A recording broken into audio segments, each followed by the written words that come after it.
लो, हो गया डिवोर्स। ना पापा को तुम्हारी जरूरत है और ना ही मुझे। आशु, ये क्या किया तुमने? जबरदस्ती का प्यार जानलेवा होता है पापा। आशु, करण अंकल है ना, वो खानदानी रईस है। उनसे मैं जब शादी करूंगी ना तो मेरे सारे शौक पूरे होंगे। कोई बात नहीं, जाओ, मैं अपने पापा के लिए नई वाइफ और मैं अपने लिए मम्मी नंबर 2 ढूंढ लूंगा जो तुमसे लाख गुना सुंदर और अच्छी होगी। अब तुम दोनों पाप और बेटे सड़ो इस कूड़ेदान में। अचानक से उसकी नींद खुल गई। पसीने में तरबतर अभिनव अपने बिस्तर पर उठकर बैठ गया और गहरी सांसें लेने लगा। 18 साल, पिछले 18 सालों से ये सपना इसी तरह से अभिनव को परेशान कर रहा था। अभिनव ने पहले अपनी उंगली में पहनी उस अंगूठी को देखा और फिर बाथरूम की तरफ बढ़ने लगा। अभिनव गुड़गांव में रहता था और डिलीवरी बॉय का काम करता था। 18 साल की उम्र में उसने अपना खर्च खुद उठाना शुरू कर दिया था। उसकी जिंदगी में बस एक ही खुशी थी, उसकी गर्लफ्रेंड वैभवी। और आज तो वैभवी का जन्मदिन था। अंकल, ये केक कितने का है? 600 गए और ये पेस्ट्री? वो 60 गए। एक दे दीजिए। कुछ देर के बाद जब वो वैभवी के घर के बाहर पहुंचा तो उसने देखा वहाँ काफी रंगीन लाइट्स जल रही थी और वहाँ से तेज म्यूजिक की आवाज आ रही थी। वैभवी, ये सब क्या है? ये कौन है वैभवी? देख नहीं रही है, डिलीवरी बॉय है। पर हम तो केक मंगवा चुके थे ना, फिर तूने पेस्ट्री क्यों मंगवाई? ओह, याद आया, ये तो वही डिलीवरी बॉय है ना जिसको तू डेट कर रही थी।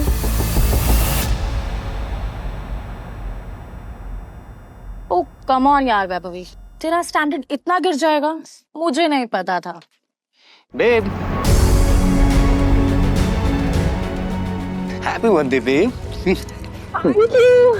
अभिनव देवेन को अच्छी तरह से जानता था। वो एक बड़े बाप का लड़का था और हर वक्त वैभवी के आसपास मंडराता रहता था। देवेन को यहाँ देखते ही अभिनव का दिमाग खराब हो गया। उसके हाथ में एक बड़ा सा गिफ्ट था। उसके आगे अभिनव के हाथ में लटकी पेस्ट्री की थैली कुछ भी नहीं लग रही थी। Thank you. मेरी वैभवी को छूने की तेरी हिम्मत कैसे? Stop it. दोस्तों, तुम लोगों को मेरे ऊपर डाउट था ना, मेरे स्टैंडर्ड्स पर डाउट था। अब बताती हूँ मेरे स्टैंडर्ड्स क्या है। मैं तुमसे ब्रेकअप कर रही हूँ। What? और नहीं तो क्या, बेचारी कब तक तुझ जैसे गरीब के साथ ऐसी आधी पेस्ट्री खाती रहेगी। साला तेरी हिम्मत कैसे? गरीब तो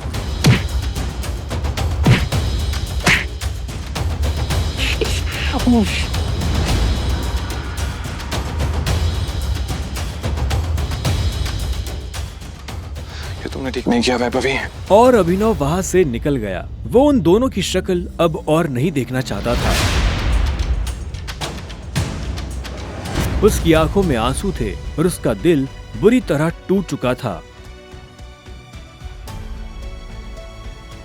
ये तुमने अच्छा नहीं किया वैभवी, तुमने बिल्कुल अच्छा नहीं किया। लेकिन उसके लिए ये रात यहाँ खत्म नहीं होने वाली थी। उधर जब अभिनव सड़क पर बेहोश हो गया था तब इधर सनी सिंह अपनी गाड़ी में बैठा बेचैन हो रहा था। सनी सिंह की बहन अनन्या उसके गले का कांटा बन गई थी और आज वो अपनी गाड़ी में अपने आदमियों के साथ निकल पड़ा था अपनी बहन को सबक सिखाने के लिए।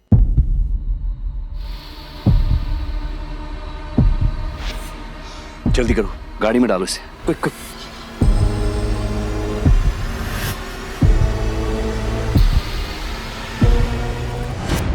इसके कपड़े उतारो और बेड पे लिटाओ उसको। कपड़े उतारो उसका। उन्होंने अभिनव को बहुत आहिस्ते से उस बिस्तर पर लेटा दिया। वहाँ पहले से सनी की बहन अनन्या सोई हुई थी।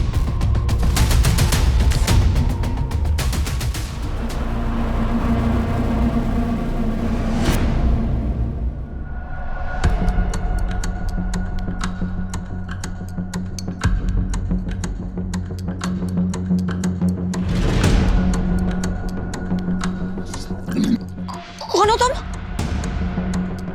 तुम मेरे कमरे में क्या कर रहे हो? तुमने मेरे साथ क्या किया? अबे वो भी इस हाल में? छी छी छी छी छी छी छी, शेम ऑन यू बहना।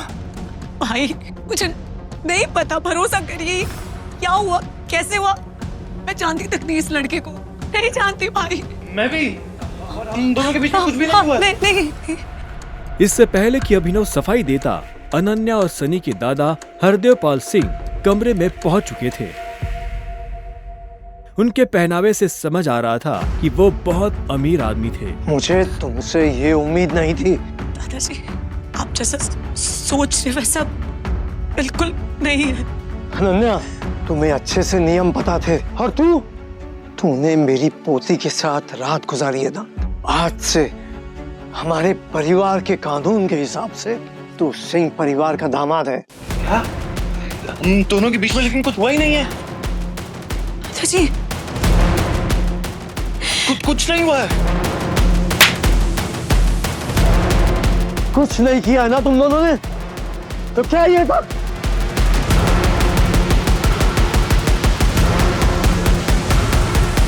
इससे पहले कि अभिनव कुछ समझे, हरदेव के आदमियों ने उसे मारना शुरू कर दिया था। अभिनव हरदेव की उम्र का लिहाज कर रहा था, इसलिए उसने अपने आप को रोक लिया था। अनन्या, इसे हॉस्पिटल भेज देना, ताकि शाम को अकरम की पार्टी में आने के लिए ठीक ठाक से तैयार हो जाए। और याद रखना, मुझे शाम को अकरम की पार्टी में ये तुम्हारे साथ जरूर नजर आना चाहिए। क्यों मेरी जिंदगी बर्बाद कर दी तुमने, क्यों? अभिनव के पास इस सवाल का कोई जवाब नहीं था। वहां जाकर अभिनव शाम को होने वाली पार्टी के लिए तैयार होने लगा। अभिनव का अंदाजा सही था, अनन्या का घर काफी बड़ा था। वो एक अमीर परिवार की लड़की थी। जितना अभिनव महीने का कमाता था, उतने की अनन्या ने सैंडल्स पहनी हुई थी। अकरम का घर किले जैसा था, जिसके चारों तरफ बाउंसर्स बंदूकें लिए खड़े थे। जैसे ही अनन्या और अभिनव अंदर आए, तो इतने में उसकी नजर देवेन से टकरा गई।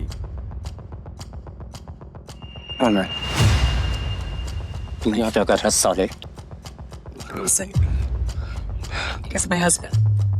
अनन्या, पागल हो गई हो तुम? इस सड़क छाप में ऐसा क्या देख लिया किससे शादी कर ली? जुबान संभाल के बात कर, नहीं तो क्या कर लेगा तुम? बोलना। उन दोनों का झगड़ा देख पार्टी का ऑर्गेनाइजर अकरम वहां पहुंच चुका था। क्या हो रहा है यहाँ? अकरम सर, देखिए इस आदमी, ये क्रिमिनल है, जबरदस्ती अपनी पार्टी में घुसाया। कौन हो तुम और यहाँ कैसे आए? एक्चुअली ये मेरे पति है। अकरम को अनन्या की बात पर विश्वास नहीं हुआ। तुम इस पार्टी में इनवाइटेड नहीं हो। इससे पहले कि मैं पुलिस को बुलाऊं, चले जाओ यहाँ से। Thank you Akram sir. और अनन्या, तुम भी इससे दूर रहो, साला गरीब कहीं का। रुको। अकरम भागते हुए अभिनव के पास गया और उसकी अंगूठी को देखने लगा। मुझे तुमसे कुछ जरूरी बात करनी है, अकेले में। अच्छा, चलो। अकरम ने कहा और अभिनव का हाथ पकड़कर उसे अपने साथ अंदर ले जाने लगा। अनन्या, देवेन, सनी और पार्टी में मौजूद बाकी लोग ये देख हैरान हो गए थे। कुछ देर बाद जब वो अकरम के कमरे में पहुंच गए, तो अकरम ने दरवाजा बंद किया और अभिनव के पास आकर बोला, मैं तुम्हारी ये अंगूठी देखना चाहता हूँ। क्यों? डरो मत, मैं ऐसे मांगने वाला नहीं हूँ, बस मुझे इसमें कुछ देखना है, प्लीज।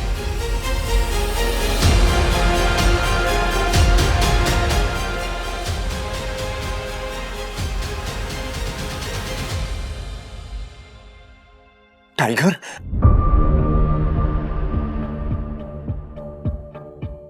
टाइगर। अभिनव ने अकरम के मुंह से ये शब्द सुना तो वो हैरान हो गया। उससे समझ नहीं आ रहा था कि अकरम ये सब कैसे जानता था। आखिरकार मैंने तुम्हें ढूंढ ही लिया, टाइगर। टाइगर? हाँ, पिछले 18 सालों से मैं तुम्हें ढूंढने की कोशिश कर रहा हूं। तुम हमारे टाइगर हो, हमारी हजारों करोड़ों की एम्पायर के वारिस। जिसे हम 3 दोस्तों ने मिलकर शुरू किया था। मैं, तुम्हारे पापा संजय गढ़वाल और राणा अग्निहोत्री। वो देखो। इतना कहते ही अकरम ने दीवार पर टंगी एक तस्वीर की तरफ इशारा कर दिया, जिसमें संजय, अकरम और राणा तीनों मौजूद थे। राणा को देख अभिनव को झटका लगा। उसकी आंखों के सामने वो सपना फिर से हरा हो गया, जो वो हर सुबह देखकर उठता था। उस रात अभिनव के पिता को जिस आदमी ने गोली मारी थी वो राणा था। दोस्त होने के बावजूद राणा ने अभिनव के पिता के साथ गद्दारी की थी। अभिनव की आंखें चिंगारी सी लाल हो गई। क्या हुआ? तुम इतना गुस्से में क्यों? नहीं, मैं ठीक हूँ। आप मुझसे कुछ कहना चाहते थे? हाँ, वो मैं तुम्हें हमारी कंपनी द माफिया किंग के बारे में कुछ बताने वाला था, जिसे हम 3 दोस्तों ने मिलकर खड़ा किया था। द माफिया किंग, जिसके नाम से पॉलिटिशियन, सेलिब्रिटीज, इस देश का सबसे बड़ा आदमी भी कांपता था। लेकिन तुम्हारे पापा के जाने के बाद सब कुछ बिखर गया, और इस दौरान हमारे कई दुश्मन खड़े हो गए, जिसमें सबसे बड़ा दुश्मन है इकबाल शेखावत। वो तुम्हें कई सालों से ढूंढने की कोशिश कर रहा है, ताकि तुम्हें मारकर वो हमारा नामो निशान खत्म कर देना चाहता है। फिलहाल द माफिया किंग का सारा काम राणा का बेटा मोंटी संभाल रहा है। अब तुम आ गए हो तो इस कंपनी की भाग दौड़ अब तुम संभालोगे। अपने पापा के काम को अब तुम्हें आगे बढ़ाना होगा टाइगर। ये सुनते ही अभिनव के कान खड़े हो गए थे। कल तक उसकी जेब में 100 रुपए भी नहीं थे, और आज अचानक वो हजारों करोड़ की कंपनी का मालिक हो गया था। मैं तुमसे पूछना ही भूल गया, इतने सालों तक तुम थे कहाँ थे तुम? पापा के जाने के बाद मैं एक अनाथ आश्रम में पला पड़ा। कई सालों के बाद वहां से निकला, काम करने लगा ताकि पढ़ाई के लिए पैसे जोड़ सकूं। लेकिन इस दौरान आप लोगों ने मुझे ढूंढा क्यों नहीं? टाइगर, ऐसा नहीं है कि मैंने तुम्हें ढूंढने की कोशिश नहीं की। जैसे कि मैंने तुम्हें बताया कि तुम्हारे पापा के जाने के बाद माफिया वर्ल्ड में अफरा तफरी मच गई थी। हम उसे भी संभाल रहे थे और तुम्हें भी ढूंढने की कोशिश कर रहे थे, लेकिन वक्त के साथ साथ तुम्हारा चेहरा भी बदल रहा था, इसलिए तुम्हें ढूंढने में बहुत मुश्किल हो रही थी। फिलहाल अब तुम मिल गए हो। अब तुम्हें देखकर मोंटी और बाकी सब लोग बहुत खुश होंगे। लेकिन पापा ने तो मुझे कभी इस माफिया ग्रुप के बारे में कुछ बताया ही नहीं है। वो चाहते तो मुझे बता भी सकते थे। तब तुम बहुत छोटे थे, शायद इसीलिए संजय ने तुम्हें इन सब चीजों से दूर रखा। लेकिन मेरा यकीन मानो, मैंने तुम्हें ढूंढने की बहुत कोशिश की।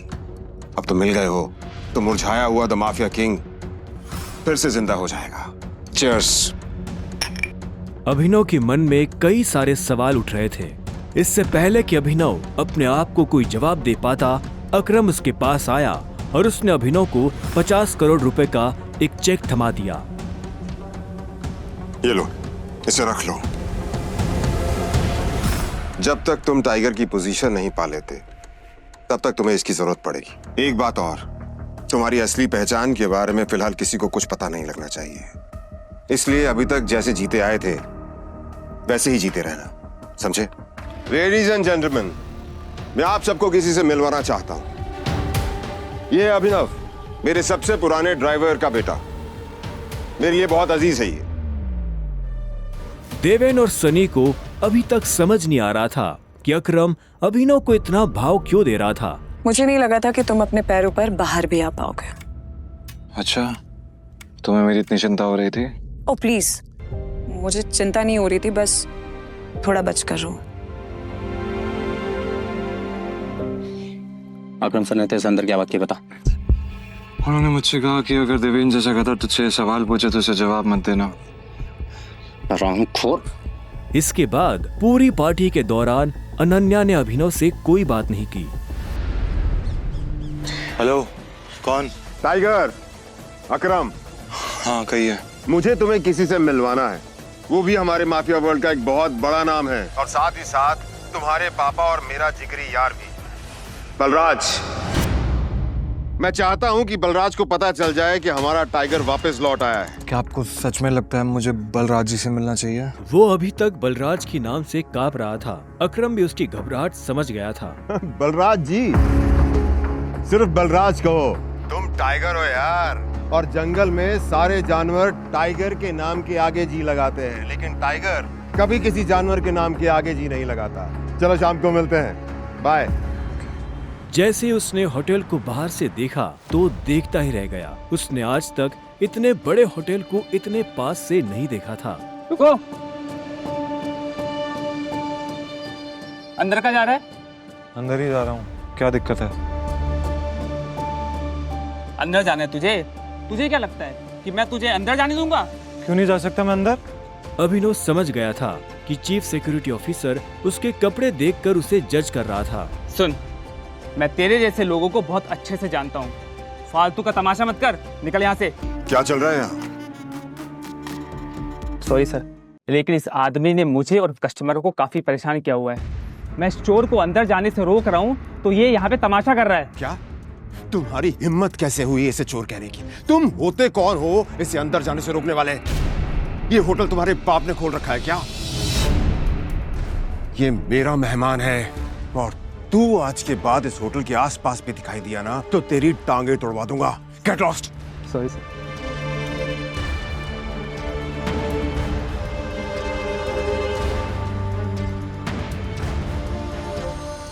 I'm sorry टाइगर, इस बेवकूफ की वजह से। नहीं, असल में तो छोटा आदमी का दुश्मन बना हुआ है आज की। आओ चलो। अकरम ने अभिनव को अपने साथ अंदर आने का इशारा किया। अभिनव अकरम के पीछे चला जा रहा था। उसे महसूस हो रहा था कि बलराज भी अपने भारी भरकम पैरों के साथ अभिनव के पीछे आ रहा था। कुछ देर के बाद वो होटल के एक आलीशान से कमरे के बाहर आ चुके थे। अब तुम्हें यहाँ अपनी पहचान छुपाने की जरूरत नहीं है। ये रूम प्राइवेट भी है और सबसे सेफ भी। बैठो। वो एक आलीशान कमरा था। वो तीनों बैठ गए। तब अभिनव बलराज को बहुत ध्यान से देख रहा था। बलराज, आज मैंने तुम्हें यहाँ एक बहुत इंपॉर्टेंट इन्फॉर्मेशन देने के लिए बुलाया है। हमें संजय का बेटा टाइगर मिल गया है, लेकिन फिलहाल वो अंडरकवर है, इसलिए उससे तुम्हें मैं बाहर नहीं मिलवा सकता था। अब ऐसा तो नहीं हो सकता ना कि इतने सालों के बाद तुम हमारे सर पे आके बैठ जाओ और हम मान लेंगे कि तुम टाइगर हो। मजाक तो नहीं हो रहा है यहाँ? क्यों अकरम, सही कहा ना? और जिस गद्दी की तुम बात कर रहे हो ना, उसको लिया नहीं जाता, कमाया जाता है। आई बात समझ में? अच्छे से जानता हूँ, छीनना मेरे खून में भी नहीं है। मैं इतने सालों से कहाँ गायब था, क्या कर रहा था, ये सब समझाने का तो हमारे पास टाइम नहीं है शायद। और रही बात कि मैं टाइगर हूँ या नहीं हूँ, ठीक है, तुम तरीका बताओ, साबित कर दूंगा। शाबाश, ये हुई ना बात।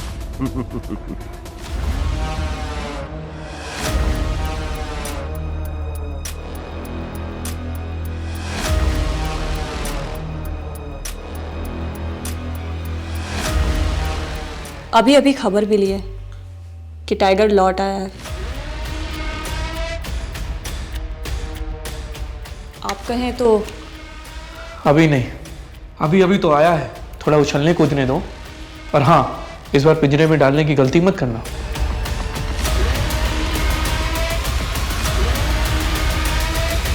टाइगर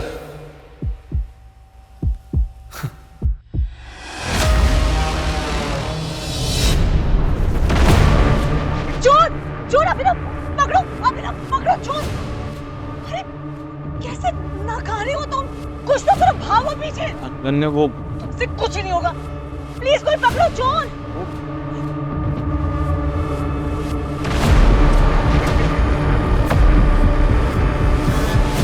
हद है अभिनव, कल वो गली का गुंडा आकर तुम्हारी बीवी को कुछ भी बोलकर चला गया और तुम्हारे मुंह से एक शब्द तक नहीं निकला। और आज ये, तुम्हें जरा सा भी अंदाजा है कि वो फोन मेरे लिए कितना इंपॉर्टेंट है? You know what? लानत है तुम जैसे पति पर। मेरे डैड चाहते ना तो किसी बॉलीवुड स्टार से मेरी शादी करवा सकते थे, लेकिन मेरे दादाजी ने तुम जैसे निठल्ले और डरपोक आदमी से मेरी पता नहीं क्यों शादी करवा दी। ओह गॉड। अभिनव एक गरीब और अनाथ था जिसकी शादी एक अमीर बाप की लड़की अनन्या से एक मजबूरी के चलते करवा दी गई थी। अभिनव की इतनी हैसियत नहीं थी कि वो अनन्या का खर्चा उठाकर उसे खुश रख सके। अभिनव के ससुराल में रत्ती भर भी इज्जत नहीं की जाती थी। अभिनव नौकरों की भी खरी खोटी सुनता था। अरे ओ घर जवाई, अभी अभी पोछा हुआ है और तू चप्पल पहन के ऐसे आ रहा है जैसे कि तेरे बाप का घर हो। सॉरी, मैंने ध्यान नहीं दिया। पर आपकी हिम्मत कैसी हुई मेरे पापा के बारे में कुछ भी बोलने की? इतना ही बड़े बाप का औलाद है तो तू घर जवाई बनकर यहाँ अनन्या बेबी के टुकड़ों पे क्यों पड़ रहा है? बोल। अभिनव, मैंने अभी अभी अपने दूसरे फोन पे व्हाट्सएप देखा। जिस चोर ने मेरा फोन चुराया ना, उसने मेरी फ्रेंड कियारा को अनन्या बन के मैसेज किया कि वो किसी अनजान जगह पे आ जाए और वो चली भी गई। अभिनव, मुझे बहुत डर लग रहा है कि उसके साथ कुछ उल्टा सीधा ना हो जाए। ये सुनते ही अपने कमरे में बैठी अनन्या की माँ शर्मिला वहाँ आ गई और बोली, अनन्या, मैं ये क्या सुन रही हूँ? तुम्हारा मोबाइल चोरी हो गया है? अरे अभी आधे घंटे पहले ही तुम्हारे मोबाइल से मुझे मैसेज आया था कि एक नंबर पे 10 लाख रुपए ट्रांसफर कर दो, और मैंने कर भी दिया है। आपने क्यों किया ट्रांसफर? बेटा, हे भगवान। ये सुनते ही जैसे अनन्या का गला सूख गया। अनन्या को इस वक्त सिर्फ एक ही डर लग रहा था कि वो चोर उसकी फ्रेंड कियारा को कुछ कर न दे। अभिनव, तुम मेरे साथ थे ना उस वक्त? अगर रत्ती भर में तुमने हिम्मत दिखाई होती तो वो चोर पकड़ा जाता। वार्निंग यू, अगर कियारा को कुछ भी हुआ तो मैं तुम्हें भी जेल भिजवा दूंगी। तुम जैसे पति के साथ मुझे जरा सा भी रहने का मन नहीं करता। भैया, खड़े खड़े क्या कर रहे हो? जाओ जाके पुलिस को इन्फॉर्म करो। जनाब, इतना तो कर ही सकते हो ना, या अभी भी हाथ पैर कांपने लगेंगे तुम्हारे? ये सुनते ही अभिनव घर से पुलिस स्टेशन के लिए निकल गया, पर 1 घंटे तक न पुलिस आई और न ही अभिनव। तो अनन्या को अजीब लगा, इसलिए उसने अभिनव को कॉल करने की कोशिश की, पर उसका नंबर स्विच्ड ऑफ था। अब तो अनन्या का गुस्सा 7वें आसमान पर था। तो फोन क्यों बंद आ रहा है? क्या हुआ? ये मेरी दोस्त की इज्जत का सवाल है और अभिनव यहाँ फोन बंद करके बैठा है। नहीं, दादाजी ने किस घटिया इंसान के साथ मेरी शादी करा दी। अनन्या की मम्मी शर्मिला भी अभिनव को जरा भी पसंद नहीं करती थी, पर अभी उन्होंने अनन्या को समझाया और उसे पुलिस स्टेशन लेकर गई। वहां जाकर जब उन्होंने अभिनव के बारे में पूछा, तब उन्हें जो पता चला उसे सुनकर उसके होश उड़ गए। अभिनव नाम का कोई आदमी सुबह से यहाँ आया ही नहीं, ना कोई चोरी की कंप्लेंट आई है। आज अगर अभिनव मुझे सामने होता तो मैं उसे जान से मार देती। इंस्पेक्टर साहब, आज मेरा फोन चोरी हुआ और फिर मेरी friend Kiara. Police officer FIR लिखने ही वाला था कि तभी अनन्या के दूसरे नंबर पर कॉल आया, और ये कॉल किसी और का नहीं बल्कि कियारा का था, जो उस चोर के कब्जे में थी। कियारा? हेलो कियारा? हेलो अनाया, यार थैंक गॉड फॉर अभिनव जीजू, उनकी वजह से आज मेरी जान बच गई। वो गुंडे बहुत खतरनाक थे। तूने ये कहा कि अभिनव की वजह से तेरी जान बच गई, मतलब? तू कहाँ है अभी? मैं तेरे पास आकर सब बताती हूँ।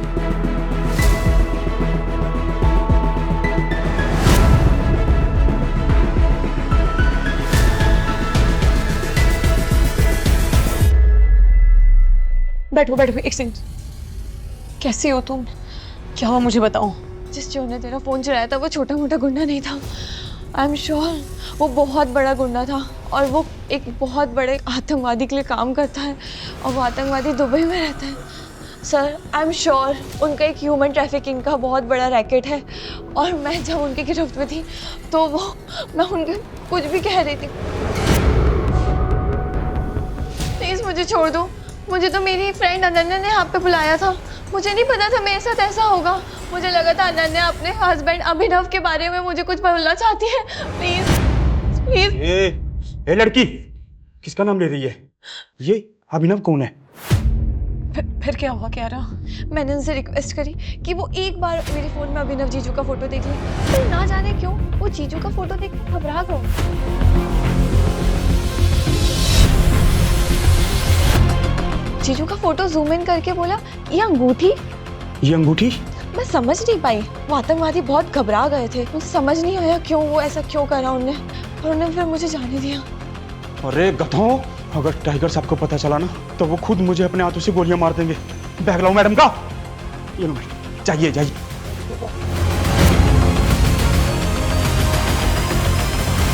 What? ये कैसे पॉसिबल हो सकता है? माँ, जो आदमी उस चोर के पीछे भागा तक नहीं, उसे ये अंडरवर्ल्ड लेवल का आतंकवादी कैसे जानता है? और वो अभिनव को टाइगर क्यों बोल रहा था? ये उसका फोन क्यों नहीं लग रहा है? पता नहीं कहाँ है वो। मम, मेरा पति अभिनव और पावरफुल, अगर वो इतना ही पावरफुल है तो हमारे घर ऐसे बेइज्जत होके घर जमाई बन के क्यों रह रहा है वो? हे भगवान, मेरा सर, मुझे चक्कर आ रहा है। क्या वाकई में अभिनव ही है टाइगर? अगर हाँ, तो क्यों अभिनव बना रहता है डरपोक? क्यों तब नहीं पकड़ा उस चोर को? और सबसे बड़ी बात, अंडरवर्ल्ड के ऐसे टेरर बॉस का खून सुखा देने वाला अभिनव क्यों खा रहा था सास, नौकरों और बीवी की गालियां? और क्यों जी रहा था गरीबों की जिंदगी? यही सवाल अनन्या के दिमाग में भी चल रहा था कि तभी उसकी माँ शर्मिला ने कहा, अनन्या, मैं ये मान ही नहीं सकती। अरे जो आदमी किसी काम का नहीं, जो अपनी नाक पे बैठे हुई मक्खी तक तो भगा नहीं सकता, उससे कोई आतंकवादी क्या ही डरेगा? लेकिन ये घर जमाई कुछ तो छुपा रहे हैं, जल्दी से पता लगाना होगा। इससे पहले कि कोई बड़ा कांड हो जाए, पता करना होगा। अनन्या, चलो घर में चद्दर तान कर सो रहा होगा वो। चलो। अनन्या और उसकी माँ शर्मिला घर आ गए और वहां भी अभिनव नहीं था। अभिनव कहाँ मर गया? अनन्या ने पूरी रात यही सोचकर निकाल दी कि अभिनव की असलियत क्या है। उसने कई बार अभिनव को फोन करने की कोशिश की। उसे तरह तरह के ख्याल भी आ रहे थे। कहीं अभिनव को कुछ हो तो नहीं गया, कहीं खुद अभिनव कोई टेररिस्ट या डॉन तो नहीं। सुबह होते ही जैसे ही अभिनव लौटा तो अनन्या ने उससे बात करनी चाहिए। वो जानना चाहती थी कि जो कियारा बोल रही थी क्या वो सच था या कोई गलतफहमी। पर अनन्या आज जल्दी में थी क्योंकि वो अपने पति को छोड़ जिस लड़के चिराग को पसंद करती और वो आज घर आने वाला था। क्या हुआ रघु काका? जा और बाजार से ये राशन ले आ। आज अनन्या मैडम के ऑफिस वाले दोस्त चिराग आ रहे, जिनके साथ वो अक्सर लेट नाइट आती है। अब पति तू है उनका, खातिरदारी उस दोस्त की करनी पड़ रही है। 1 किलो चावल, 1 किलो आटा, ज़ुकीद, एवोकाडो, ये सब तो चाइनीज लग रहा है। अभिनव को पता था कि ये नौकर घर का पुराना नौकर है जिसकी इज्जत घर में अभिनव से कई गुना ज्यादा है। तभी अभिनव का फोन बजा और स्क्रीन पर नंबर देखकर वो चौंक गया क्योंकि नंबर टर्की से था। सॉरी। अबे ओ सूरदास, अंधा है क्या? तेरी हिम्मत कैसे हुई मुझसे टकराने की? हाँ, क्या कर रहे हैं आप? छोड़िए।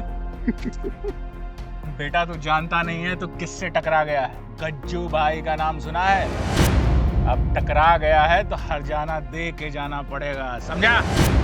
अबे ओए, ये तो वही घर जमाई है ना जिसकी अरब पति और खूबसूरत पत्नी है।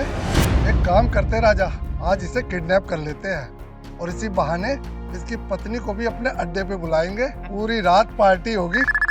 अभिनव का फोन फिर बजा। बार बार फोन को बजता देख कालिया ने अभिनव का फोन उससे छीन लिया और बोला, फोन मत, कुछ भी करना, फोन मत उठाना। आइटम का फोन है तेरी? बोला था ना हरजाना देना पड़ेगा। अरे मैं भी तो देखूं उसकी सुरीली आवाज। क्या नाम बताया था? अनन्या। फोन मत। हेलो। उस फोन पर कालिया को सामने वाले ने जो कहा उसे सुनकर कालिया थर थर कांपने लगा और पसीना पसीना हो गया।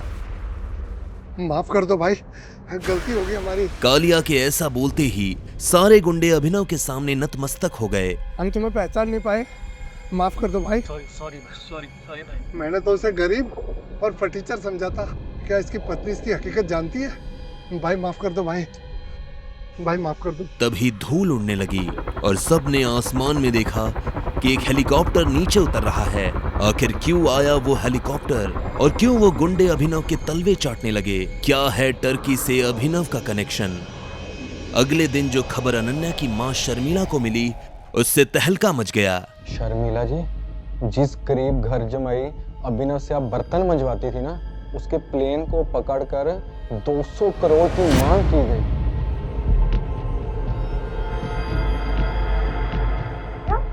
दामाद जी का प्लेन हाईजैक हो गया?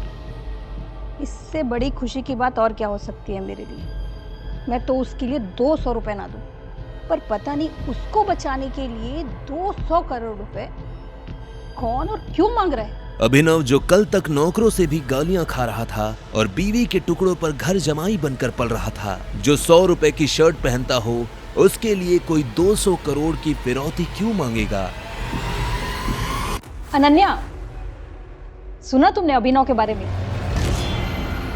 माँ, मुझे तो इस अभिनव पर पहले से ही शक था। आपको याद है कियारा को जिन आतंकवादियों ने किडनैप किया था, उन्होंने भी उसे इसी वजह से छोड़ा, इस अभिनव के चक्कर में। कल तो उसे टर्की से भी कॉल्स आ रहे थे। मैंने सोचा स्पैम कॉल्स इग्नोर कर दिए। रघु भैया ने जब उसे राशन लाने के लिए भेजा, जनाब उसके बाद वापस नहीं हुआ। वैसे माँ, एक बात समझ नहीं आ रही कि इस बेचारे अभिनव में हाईजैकर्स ने आखिर देखा क्या कि सबको छोड़कर उसे ही रोक लिया, और डिमांड भी की तो कितने की? 200 करोड़। मुझे लगता है कि अभिनव ने खुद ही उनसे कहा होगा कि देखो भाई, हमारे ससुराल वालों के पास तो करोड़ों का खजाना है। अनन्या मैडम, उनको तो कुछ पता ही नहीं है, वो तो चुप हैं, पर हाईजैक करने वालों ने पकड़ा हुआ है और वो बोल रहे हैं कि अगर उनको 200 करोड़ नहीं मिले ना तो वो अभिनव को मार देंगे। दामाद है तो क्या सारी संपत्ति ही लुटा दें उस पर? मरने दो उसे, अच्छा है पीछा छूटेगा अनन्या का उस कंगाल। शर्मिला जी ने टीवी का रिमोट उठाया। जैसे ही न्यूज लगाई तो सामने से न्यूज सुनकर सबके होश उड़ गए। मुंबई से तुर्की जा रही फ्लाइट को हाईजैक करके अभिनव नाम के शख्स को बंदी बनाया गया था। ताजा खबर ये मिली है कि फिरौती के 200 करोड़ रुपए की जगह हाईजैकर्स को जब किसी ने 500 करोड़ रुपए पहुंचाए, तभी फ्लाइट के अंदर से गोली चलने की आवाज आई। क्या पैसे लेकर अभिनव को मार दिया गया है? इस सवाल का जवाब पूरा देश जानना चाहता है। इस न्यूज को सुनते ही मानो अनन्या और शर्मिला जी की आंखें फटी की फटी रह गई। अनन्या हड़बड़ाते हुए बोली, ये अभिनव के लिए 500 करोड़ किसने भेजे? हमारे पास तो इतने पैसे हैं ही नहीं। अभिनव इतना इंपॉर्टेंट कब से हो गया कि लोग उसके लिए करोड़ों रुपए लुटाने के लिए तैयार हो गए? अनन्या, पता कर भाई, कौन है ये? आखिर किसने भेजे गरीब और अनाथ अभिनव के लिए इतने पैसे? क्या फ्लाइट के अंदर चली गोली से अभिनव मारा गया? किसका कॉल आ रहा था अभिनव को टर्की से? कहीं ऐसा ना हो कि हमारे हाथ से एक रईस और पावरफुल मुर्गा निकल जाए और उसके साथ ही सारे राज चले जाए। अभिनव सर बच जाएंगे अनन्या मैडम। अभी तक तो वहाँ गोली चल चुकी होगी, उसकी लाश तक नहीं मिलेगी। चीथड़े हो गए होंगे उसके। आप सब लोग गलती कर रहे हैं। आप लोग अभिनव सर को जानते ही नहीं। शट अप, तुम हमारे मैनेजर हो, इस बात को भूलो मत। आई हैव प्रूफ मैडम, ये देखिए। इसमें तो किसी का नाम ही नहीं है। What nonsense. ये अभिनव सर की फाइल है। पिछले हफ्ते सब्जी मंडी से आते वक्त वो अपना गाड़ी में छोड़ गए थे। उस लफंगे की इतनी हैसियत कहाँ कि उसके पास 1 रुपए भी हो। शर्मिला फाइल खोल के पढ़ने लगती है। उस फाइल में कुछ ऐसा होता है जिसे देख शर्मिला के रोंगटे खड़े हो जाते हैं। वो गिदगिदाते हुए चिल्लाती है, अनन्या, पाप हो गया है हमसे। तू अभिनव को कॉल कर और सबसे पहले माफी मांग उससे, वरना हम सब मारे जाएंगे। हम अभिनव की सच्चाई जान ही नहीं पाए। अनन्या, कॉल कर। 1 मिनट। क्या है अभिनव की सच्चाई और ऐसा क्या लिखा है इसमें? कोई बताएगा क्या लिखा है इसमें? कॉल कर। आखिर ऐसा क्या था उस लाल फाइल में जिसने उड़ा दिए शर्मिला के होश? आखिर किसने भेजे गरीब और अनाथ अभिनव के लिए इतने पैसे? कैसे एक आतंकवादी डर के मारे कांपने लगा? और डरपोक जिंदगी जी रहे अभिनव के नाम से आखिर क्या होने जा रहा है इस सनसनीखेज कहानी में आगे? और कितने राज खुलना बाकी हैं? क्या आप इस महंगी कहानी को फ्री में शुरू से सुनना चाहते हैं? तो बिना देरी किए नीचे दिए गए इंस्टॉल बटन पर क्लिक करके अपने मोबाइल में डाउनलोड कीजिए पॉकेट FM ऐप और सुनिए द रिटर्न ऑफ टाइगर।